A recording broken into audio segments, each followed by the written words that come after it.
Hello everyone.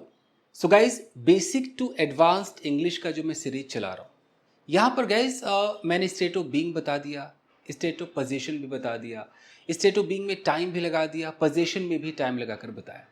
अब आता है कि कई बार हम क्या करते हैं कि हम अंदाज़ा लगाते हैं। जैसे अभी हम ये प्रेजेंट टाइम में हैं, अब ये प्रेजेंट टाइम है और अगर मैं सिर्फ स्टेट ऑफ बीइंग की ही बात करूँ, अगर हम रियलिटी की बात करते हैं तो अगर मैंने ऐसा बोला कि भाई ये देख रहे हो ये महंगा है, हम कहते हैं इट इज़ एक्सपेंसिव। मैंने इज लगाया, क्यों लगाया होगा? क्योंकि ये फैक्ट है, ये रियलिटी है, ये महंगा है तो है। लेकिन अगर मेरे पास कोई आइटम है और मुझे पता ही नहीं है ये महंगा है या महंगा नहीं है, तो जब मुझे रियलिटी नहीं पता है तो मैं क्या करूंगा? मैं अंदाज़ा लगाऊंगा। तो जब हम अंदाज़ा लगाते हैं गाइस, तो वहां पर हमें इज आर एम या वाज वर नहीं बोलना होता है, वहां पर हमें मॉडल्स का हेल्प लेना पड़ता है। यानी कि हम बात करेंगे स्टेट ऑफ बीइंग की, बट अब हम इज आर एम और वाज वर को हटाएंगे और उसकी जगह पर हम लगाएंगे might be, may be, could be, would be, must be. हम ये लगाएंगे इस।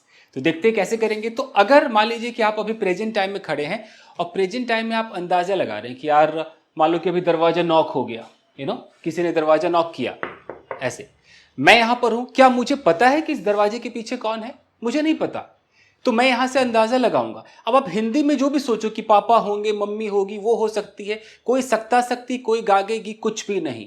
अंग्रेजों के हिसाब से might be, may B, would B, could be, must B, इनमें से आप कुछ भी लगा सकते हो, सबका परसेंटेज इधर से उधर हो सकता है। ठीक है, तो मैं यहां पर बैठा हूं या खड़ा हूं और किसी ने दरवाजा नॉक किया तो मैं कह सकता हूं ओ it would be my daddy, it would be my friend, और there would be my neighbor at the door। मैं would भी लगा सकता हूं और there might be my neighbor, मैं might भी लगा सकता हूं। तो उसी को हम डिस्कस करते हैं कि हम कैसे इस्तेमाल करेंगे। तो स्टेट ऑफ बीइंग के अंदर जब हम स्पेकुलेशन करते हैं, अंदाजा लगाते हैं गाइस, तो आप जब सबसे कम डाउट हो, बिल्कुल लगे कि शायद हो सकता है 20 या 30% हो सकता है कि वो महंगा होगा, वो अच्छा होगा या वो दरवाजे पर होगा, तो आप माइट का इस्तेमाल करेंगे। और स्टेट ऑफ बीइंग के लिए जो हमारा वर्ब है वो बी है, बीई बी, तो आप माइट के बगल में बी लगाएंगे, क्योंकि कोई भी मॉडल अपने साथ बेस फॉर्म लेता है, याद रखिए। तो माइट अपने साथ बेस फॉर्म लेगा बी। स्टेट ऑफ बीइंग का बेस फॉर्म बी होता है, स्टेट ऑफ पोजीशन का बेस फॉर्म हैव होता है, याद रखिएगा। तो यहां पर हम स्टेट ऑफ बीइंग की बात कर रहे हैं, तो किसी भी मॉडल के साथ जो स्पेकुलेशन दिखाता है, जो अंदाजा दिखाता है, उसके साथ आपको बी लगाना है। तो माइट के साथ बी तो माइट बी, मे के साथ बी तो मे बी, मस्ट के साथ बी मस्ट बी, वुड के साथ बी वुड बी, कुड के साथ बी कुड बी, आप ऐसे बोलेंगे। तो माइट के साथ जब हम बी लगाएंगे तो 20 से 30% अंदाजा होगा। तो अगर मुझे कम डाउट है, मैं कहता हूं कि शायद 20-30% दरवाजे पर मेरी पड़ोसन होगी, तो मैं कह सकता हूं कि there might be my neighbour at the door. समझ में आ रहा है? लेकिन अगर परसेंटेज थोड़ा सा मैं बढ़ा दूं, अगर मैं 50% की बात करूं, तो मैं माइट को मे में कन्वर्ट कर दूंगा। तो अब मैं बोलूंगा कि there may be my neighbour at the door, यानी कि स्ट्रक्चर क्या हो जाएगा? सब्जेक्ट, या आप देयर से इस्तेमाल कर लीजिए, या तो सब्जेक्ट लगाइए कि ही, शी, इट, राम, सोहन, सीता, गीता, कोई भी सब्जेक्ट, उसके साथ आप might be, may B, must B, would B, could be, और उसके बाद आप क्या लगा सकते हैं? या तो आप नाउन लगा सकते हैं, आप एडजेक्टिव लगा सकते हैं, या प्रेपोजिशनल फ्रेज लगा सकते हैं। प्रेपोजिशनल फ्रेज का मतलब है कि प्रेपोजिशन होगा, उसके बगल में एक नाउन होगा। जैसे मैं कहता हूं कि एट द डोर, एट मेरा प्रेपोजिशन है, डोर मेरा नाउन है, तो ये एट द डोर एक प्रेपोजिशनल फ्रेज है जो कि एडवर्ब का काम कर रहा है, एडवर्ब ऑफ प्लेस का काम कर रहा है कि भाई दरवाजे पर मेरा पड़ोसी होगा, there might be my neighbour where, कहां? At the door. तो लोकेशन को दिखा रहा है, प्लेस को दिखा रहा है, तो ये एडवर्ब है। तो स्ट्रक्चर समझ में आ रहा है? आप देयर से लगाएं, जहां पर देयर की जरूरत पड़ती है आप देयर से लगाएं। देयर से हम कैसे लगाते हैं? मान लीजिए कि भाई अब ये है, ये एक बॉक्स है मेरे पास, ठीक है। अब इस बॉक्स के अंदर क्या है, क्या मुझे पता है? मुझे नहीं पता है। अगर मुझे पता है कि इस बॉक्स के अंदर मान लीजिए कुछ सिक्के हैं, तो अगर मुझे पता है तो मैं देयर लगा के बोलूंगा there are some coins in this box. लेकिन जब मुझे पता नहीं है तो मैं अंदाजा लगाऊंगा, तो मैं देयर तो लगाऊंगा, लेकिन अब मैं इज या आर नहीं लगा सकता। अब मैं क्या बोलूंगा? There might be some coins in this bag, there may be some coins in this bag, पक्का इसमें कॉइन्स होंगे ही होंगे, एकदम पक्का। There must be some coins in this bag, there would be some coins in this bag, there could be some coins in this bag. समझ रहे? अंदाजा है। तो माइट, मे और मस्ट का इस्तेमाल आप आराम से कर सकते हैं। वुड बी और कुड बी आपको कंफ्यूज कर देगा, क्योंकि कहीं ना कहीं कंडीशनल की तरफ भी चला जाता है, तो आप लोग शायद नहीं समझ पाएंगे। फिर भी अगर आप चाहें तो कुड बी और वुड बी से भी कह सकते हैं। एग्जाम्पल के तौर पे मैं यहां पर हूं, ओके, और मैंने अपने बेटे से कहा कि Akshat, where is my mobile phone, where is my mobile phone. तो मैंने तो उससे रियलिटी बोला कि मेरा मोबाइल कहां है।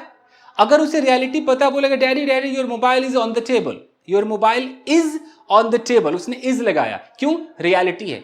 लेकिन उसे रियलिटी पता ना हो, अब क्या करेगा वो? अब तो अंदाजा लगाएगा। अब अंदाजा में वो कैसे बोलेगा? वो मुझे ऐसे भी कह सकता है कि daddy your mobile would be on the table. तो जब कोई वुड बी लगाता है, ध्यान दीजिएगा, वुड बी का मतलब है कि जनरली वो मोबाइल में टेबल पर ही रखता हूं, उसको सबको पता है, पूरे घर को पता है कि यार बंदा मोबाइल टेबल पर रखता है। तो जहां एक कॉमन सी बात हो जाए, क्या रे यार हमेशा वही रखता है, वही होगा, वहां पर हम वुड बी का इस्तेमाल करते हैं। तो आप कह सकते हैं okay daddy your mobile would be there, would be there. समझ रहे? अच्छा, मस्ट भी हम कब बोलते हैं? उसे जनरली वहां रखता है वो मैटर नहीं है। मस्ट बी का मतलब है भाई शर्त लगा ले, मैं लिख के देता हूं वहीं पर होगा, मतलब आपके अंदर एक बहुत ज्यादा फीलिंग आ रही है। तो मस्ट बी हम किसी को देखकर ऐसा ऑब्जर्व कर लेते हैं। मान लीजिए एक लड़की है, उसने बहुत ही अच्छे कपड़े पहने हैं, उसके पास महंगी कार है, एक अच्छा घर है, तो ये सब देख करके हम अंदाजा लगाते, अच्छा ये पक्का अमीर होगी, यू नो। तो कुछ आव भाव, जेस्चर, पोस्चर देखकर जब पता चलने लगता है कि अच्छा ये ऐसा होगा, तब हम जब ज्यादा लगने लगे कि ना ना यार उसके पास महंगी कार है, वो अच्छे कपड़े पहनती, पक्का अमीर ही होगी, तो वहां पर इंसान मस्ट बी का इस्तेमाल करता है कि शी मस्ट बी रिच। समझ रहे? लेकिन जो वुड बी है वो जनरली घर में है। किसी ने बोला भाई रिमोट कहां है भाई, ये वेयर इज द रिमोट? अरे देखो ना यार, वही टीवी के पास होगा। तो जनरली टीवी के पास रहता है, होगा टीवी के पास, it would be near the TV, तो इट वुड बी। ऐसी जगह पे वुड बी का इस्तेमाल किया जाता है। ओके, घर में आप सुबह उठिए, अब घर में जो चीजें इधर से उधर है, पति पत्नी से, अरे मेरे सॉक्स कहां है? अरे देखो ना यार जूते में ही होंगे, it would be in the shoes. Okay, और अगर थोड़ा सा वो चाहे तो मस्ट बी का इस्तेमाल कर सकते, पक्का जूते में होंगे, कहां इधर उधर ढूंढ रहे हो, it must be, your socks must be in the shoes. एक से ज्यादा सॉक्स दो है तो दे भी बोल सकते हो, दे मस्ट बी, नहीं तो पूरा बोलो योर सॉक्स मस्ट बी। तो कुल मिलाकर मैं क्या कहना चाह रहा हूं कि हम इज आर एम और वाज वर नहीं बोल करके, खासकर आज हम प्रेजेंट टाइम की बात कर रहे हैं, तो जहां हम इज आर एम कहते थे उसको हमें हटाना है। हमें might be, may B, must B, would B और कुड बी का इस्तेमाल करना है। यानी कि जो सबसे कम है वो माइट बी, 50% मे बी को मानते हैं, और कुड बी जो है वो माइट बी और मे बी के बीच में आप चला सकते हो, कुड बी। तो कुड बी का भी लोग धड़ल्ले से इस्तेमाल करते हैं। जैसे कि यहां पर अगर मान लीजिए कि कोई बैग है, ओके, यहां पर एक बैग रखा हुआ है और किसी ने बोला भाई इसको मत छूना, ये बॉम्ब हो सकता है, तो it could B bomb, you know. हम कुड बी कह सकते हैं, हम मे भी कह सकते हैं, it may be bomb, it might B bomb, but could be बहुत ज्यादा ऐसा लिखा जाता है तो लोगों की जुबान पर कुड बी आ गया है। आप इनमें से कुछ भी इस्तेमाल कर सकते हैं, बट वुड भी तब इस्तेमाल करेंगे जब जनरली ऐसा ही होता है, इट वुड बी देयर, वही होगा ना, वही देख लो यार, तो आप वुड भी बोलेंगे। मे बी, माइट बी, आपके अंदर क्या चल रहा है, परसेंटेज क्या चल रहा है, आपको कितना शक है, कितना डाउट है, कितना आपको लग रहा है कि ऐसा होगा, उस हिसाब से आप चुनेंगे। मस्ट भी जब बिल्कुल शर्त लगाने वाली नौबत आ जाए कि देख रहे पक्का पक्का वही होगी, she must be there and that girl must be Champa, you know, तब आप बात करें। तो अब चलिए कुछ सेंटेंसेस देखते हैं कि मैं प्रेजेंट टाइम में खड़ा हूं और मैंने मान लीजिए कि एक ऐसा मैंने एक ये बॉक्स देखा, मैंने कहा यार इसके अंदर कुछ सिक्के होंगे यार, मुझे नहीं पता। मैंने मान लीजिए कि ये हैट देखा, मैंने कहा यार ये पक्का महंगा होगा, मुझे नहीं पता, मुझे कुछ भी नहीं पता। मैंने ये मोबाइल देखा, मैंने कहा यार ये मोबाइल तो यार कम से कम 50,000 रुपये का होगा, मुझे रियलिटी नहीं पता। ओके, मैं किसी के घर में गया, ओके, और मैं उसके इस कमरे में बैठा हूं और यहां देख करके कह रहा हूं इसके पंखे तो यार बड़े बहुत महंगे पंखे होंगे, या मैंने किसी का फ्रिज देखा, फ्रिज में मैं कह रहा हूं यार इस फ्रिज में पक्का बहुत सारे वेजिटेबल्स होंगे, फ्रूट्स होंगे, मुझे कुछ नहीं पता कि फ्रूट्स हैं कि नहीं है। तो इन जगहों पर मुझे जरूरत किसकी पड़ेगी? मॉडल्स की जरूरत पड़ेगी, स्टेट ऑफ बीइंग। तो हम क्या क्या यूज करेंगे? Might be, must B, would B, could be, may B, आप ये सब इस्तेमाल कर सकते हैं। तो चलिए कुछ सेंटेंसेस करते हैं कि पक्का इस बॉक्स में, इस कंटेनर में सिक्के होंगे। There must be coins in this container या इन दिस बॉक्स। सिक्के अगर हैं, पता है, तो फिर मस्ट बी नहीं, there are coins in this box, there are coins in this box. अगर पता है तो, रियलिटी पता है तो, नहीं पता है, अंदाजा है, देयर मस्ट बी। ओके, मैंने देखा भाई ये मोबाइल पक्का महंगा होगा, this mobile must be expensive, this mobile might be expensive, this mobile would be expensive. आप कुछ भी बोल सकते हो। क्लियर है गाइस? तो अभी आपको ध्यान देना है मे बी, माइट बी और मस्ट बी पर। तो बताइए, जैसे कि मैंने बोला यार सोनू कहाँ है? आपने बोला सोनू तो अभी कमरे में होगा। अगर जनरली वो कमरे में रहता है तो आप कैसे बोलोगे? Sonu, oh he would be in the room, he would be in the room. लेकिन नहीं पता जनरली का, तो आप ऐसे अंदाजा लगाओ, Sonu might be in the room, Sonu may be in the room. नहीं पक्का कमरे में होगा, जाओ देख लो, he must be in the room. Clear है गाइस? नेगेटिव में आप इसको might not be, may not be, must not be कह सकते हो। यानी कि अगर मैं स्ट्रक्चर की बात करूं तो सब्जेक्ट माइट नॉट बी लगा दो, मे not be, must not B, would not be, could not be, plus वही अपना नाउन होगा, एडजेक्टिव होगा, प्रेपोजिशनल फ्रेज होगा। ओके, वो पक्का खुश होगी, शी मस्ट बी हैप्पी, वो शायद उदास होगी, she might be sad. Okay, वो लड़का देख रहे हो, पक्का उसका बॉयफ्रेंड होगा, can you see that boy, he must be her boyfriend. अरे नहीं यार, वो उसका कजन होगा, he may be her cousin, he may be her cousin. समझ रहे?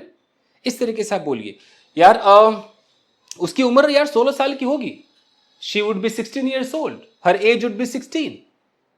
यार वो लड़की देख रहे हो, आई थिंक यार वो शर्मा जी की बेटी होगी, she would be Mr Sharma's daughter, she might be Mr Sharma's daughter, she could be Mr Sharma's daughter.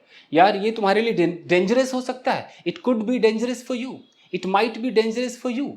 समझ रहे हो? लेकिन अगर ये डेंजरस है, it is dangerous for you. तो ये था आपका स्टेट ऑफ बीइंग स्पेकुलेशन का।